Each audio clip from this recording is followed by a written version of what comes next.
जय जिनेंद्र। आज हम NCERT 11th लेसन 3 में इस बात का अध्ययन करेंगे कि युक्ति युक्त अल्पांश विक्रय, द्विपक्षीय बहुपक्षीय व्यापार और प्रशुल्क और अप्रशुल्क अवरोधों में क्या अंतर है। सबसे पहले हम युक्ति युक्त और अल्पांश विक्रय में अंतर देखते हैं। युक्ति युक्त विक्रय का मतलब है कि जो सरकारी कंपनी है, ये एक सरकारी कंपनी है, अब हमें इसे बेचना है। सरकार को इस सरकारी कंपनी को बेचना है किसी निजी व्यक्ति को। अगर आप देखिए कि कोई वस्तु है, अगर 50% सरकार के पास है और 50% निजी व्यक्ति के पास है, तो उसका अर्थ क्या हुआ कि दोनों का समान अधिकार है।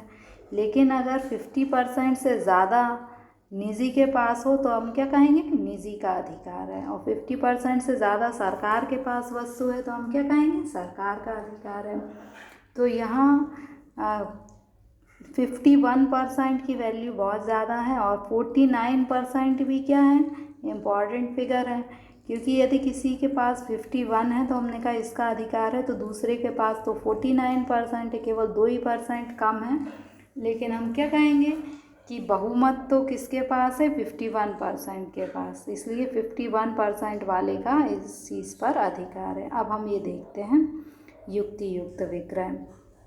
अब ये एक सरकारी कंपनी है और सरकार को इसे बेचना है, तो सरकार यदि इस कंपनी का 51% हिस्सा किसे बेच दे, निजी क्षेत्र के व्यक्ति को बेच दे, 51% या उससे ज़्यादा हिस्सा, तो वो कंपनी क्या हो जाएगी, निजी क्षेत्र की कंपनी हो जाएगी। लेकिन यदि सरकार 49% हिस्सा निजी क्षेत्र को बेचे, कितना हिस्सा बेच रही है निजी क्षेत्र को, 49% या उससे कम, निजी क्षेत्र को 49% या उससे कम, तो अभी भी वो सरकारी क्षेत्र की ही कंपनी कहलाएगी। देखिए युक्ति युक्त विक्रय में कितना हिस्सा सरकारी निजी क्षेत्र के पास कितना हिस्सा गया, 51% या उससे अधिक। तो ये कंपनी, ये देखिए, ये पूरी मान लीजिए कंपनी है और इसका इतना सारा हिस्सा जो है निजी क्षेत्र को दे दिया, तो ये कौन सी कंपनी हो जाएगी, निजी क्षेत्र की कंपनी ही कहलाने लगेगी। आप इसे हम क्या कहेंगे, युक्ति युक्त विक्रय। लेकिन यदि मान लीजिए कि इसका 49% या उससे कम हिस्सा निजी क्षेत्र को बेचा जाता है, तो वो फिर क्या है, उसका हमने एक इतनी बड़ी कंपनी का एक इतना सा अंश बेचा है, तो इसे हम क्या कहेंगे, अल्पांश विक्रय। चलिए इसे लिखेंगे कैसे। हिस्सेदारी। युक्ति युक्त विक्रय में क्या होता है कि निजी क्षेत्र की हिस्सेदारी कंपनी में कितनी होती है, PSU का मतलब होता है सार्वजनिक क्षेत्र की कंपनी या सरकारी कंपनी। तो युक्ति युक्त विक्रय में निजी क्षेत्र का हिस्सा 50% या उससे अधिक होता है, जबकि अल्पांश विक्रय में निजी क्षेत्र का हिस्सा 49% से कम होता है। अब स्वामित्व, चूँकि युक्ति युक्त विक्रय में निजी क्षेत्र का हिस्सा ज़्यादा होता है, इसलिए स्वामित्व निजी क्षेत्र का ही होता है। लेकिन अल्पांश विक्रय में अभी भी स्वामित्व किसके पास होता है, सरकार के पास, क्योंकि सरकार का हिस्सा अधिक होता है। युक्ति युक्त विक्रय का अन्य नाम क्या है, विनिवेश, जबकि अल्पांश विक्रय का अन्य नाम क्या है, निजीकरण है। अगला है आपका द्विपक्षीय और बहुपक्षीय व्यापार। देखिए ये विश्व है और इसमें व्यापार होता है। व्यापार कई देशों के बीच भी हो सकता है और दो देशों के बीच भी। यदि व्यापार दो देशों के बीच होता है तो वह द्विपक्षीय व्यापार कहलाता है, और यदि व्यापार दो से अधिक देशों के बीच में होता है तो वह बहुपक्षीय व्यापार होता है। अब ये समस्या आती है कि इतने सारे देशों के बीच में व्यापार होगा तो कई समस्याएं आएंगी, सामंजस्य कैसे स्थापित होगा। तो इस समस्या के समाधान के लिए एक संस्था है WTO, वर्ल्ड ट्रेड ऑर्गेनाइजेशन, विश्व व्यापार संगठन। तो ये जो है इन सभी के बीच में सामंजस्य स्थापित करके व्यापार बाधाओं को दूर करने का काम करता है। चलिए लिखेंगे कैसे। समझौता। द्विपक्षीय व्यापार में कितने देशों के बीच में समझौता होता है, दो देशों के बीच में, जबकि बहुपक्षीय व्यापार में दो से अधिक देशों के बीच में। अवसर। अब द्विपक्षीय व्यापार में समझौता करने का अवसर कितने देशों को मिलता है? दोनों देशों को मिलता है समान अवसर। जबकि बहुपक्षीय व्यापार में कितने देशों को समझौता करने का अवसर मिलता है? सभी सदस्य देशों को समान समझौता करने का अवसर मिलता है। प्रचलन, द्विपक्षीय व्यापार कब से प्रचलन में है? WTO की स्थापना के पहले, विश्व व्यापार संगठन की स्थापना के पहले से पहले क्या होता था? द्विपक्षीय व्यापार होता था।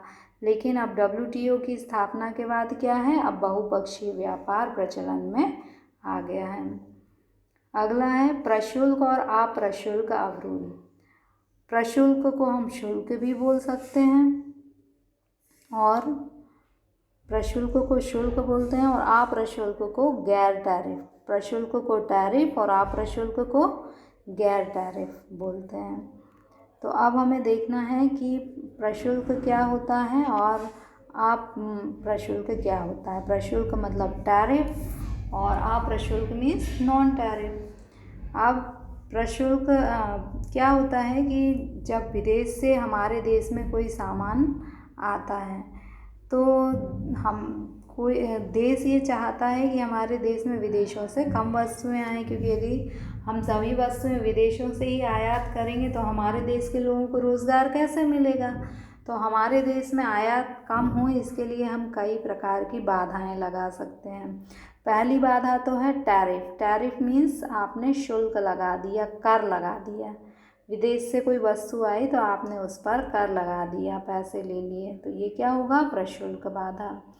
गैर प्रशुल्क बाधा मतलब आपने कहा कि भाई हमारे देश की कंपनियां तो इतने से ज़्यादा आयात नहीं करेंगी, तो ये कौन सी बाधा हुई? आपने कर तो नहीं लगाया लेकिन आपने कोटा निर्धारित कर दिया कि इतने से ज़्यादा आयात नहीं करेंगे, या आपने निर्धारित कर दिया कि भाई कंपनियां जो भी वस्तु का आयात करना चाहती हैं उन्हें लाइसेंस लेने की ज़रूरत है, तो लाइसेंस उतने ही लोगों को सरकार देगी जितनी की सरकार उचित समझेगी। तो ये भी एक प्रकार की बाधा है कि हर व्यक्ति वस्तु का आयात नहीं कर सकता। अब हम देखते हैं कि लिखेंगे कैसे। शुल्क या प्रशुल्क बाधा, अवरोध को बाधा कहते हैं, और गैर टैरिफ यानी गैर प्रशुल्क बाधा। अब ये जो शुल्क कर और प्रतिबंध, यानी ये जो शुल्क बाधा है या प्रशुल्क बाधा है, ये जो है कर के रूप में होती है। इसका प्रतिबंध, शुल्क बाधा किसके रूप में होती है? जो भी वस्तु आयात आ रही है उस पर हम कर लगा देते हैं। अब कर क्यों लगाते हैं? जिससे कि घरेलू उद्योग को सुरक्षा मिले। अब देखिए कि ये एक कार है और ये टाटा ने बनाई है और ये 2 लाख की कार है। अगर विदेश से यही कार आए और वह इससे ही सिमिलर मिलती जुलती कार विदेश से भी आए और विदेश की कार कितने में पड़ रही है, वहाँ से यहाँ आने के बाद भी 1,80,000 में, तो लोग किस कार को खरीदेंगे? इसको खरीदेंगे। अब सरकार क्या करेगी कि इस पर जो है 30,000 का टैक्स लगा देगी, तो ये कार हो गई 2,10,000 की, जबकि हमारे देश की कार है 2 लाख की, तो लोग खरीदेंगे हमारे देश की कार। तो घरेलू उद्योगों को संरक्षण प्रदान करने के लिए, घरेलू उद्योगों की सुरक्षा के लिए सरकार शुल्क बाधा लगाती है। गैर टैरिफ बाधा, ये आयात पर प्रतिबंध लगाए जाते हैं। क्यों लगाए जाते हैं? जिससे कि हमारे देश में आयात कम हो।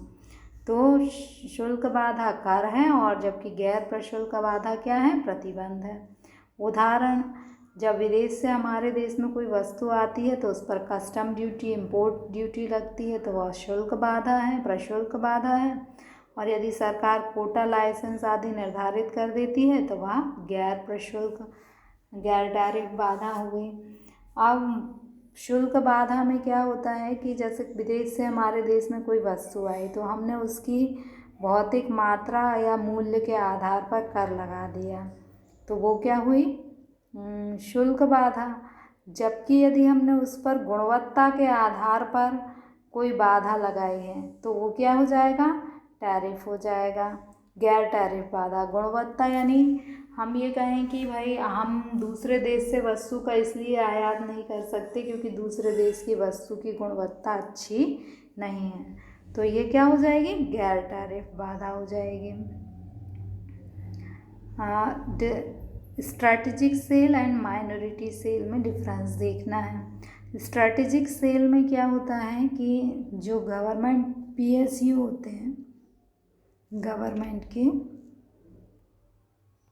जो सरकारी PSU होते हैं उनका 51% स्टेक जो है या मोर देन 51% स्टेक जो है वो प्राइवेट सेक्टर को बेच दिया जाता है। जबकि माइनॉरिटी सेल में क्या होता है कि PSU यानी सरकारी कंपनी का 49% से कम हिस्सा, लेस देन 49% स्टेक जो है वो प्राइवेट एंटिटी को सेल किया जाता है। ऑनरशिप स्ट्रैटेजिक सेल में चूँकि प्राइवेट सेक्टर का हिस्सा 51% से ज़्यादा है तो ओनरशिप भी किसके पास पहुंच जाती है, प्राइवेट सेक्टर के पास। वहीं माइनॉरिटी सेल में क्या होता है कि सरकार की होल्डिंग अभी भी 51% से ज़्यादा है, इसलिए अभी ऑनरशिप किसके पास है, PSU या गवर्नमेंट के पास ही रहती है। Okay, thank you.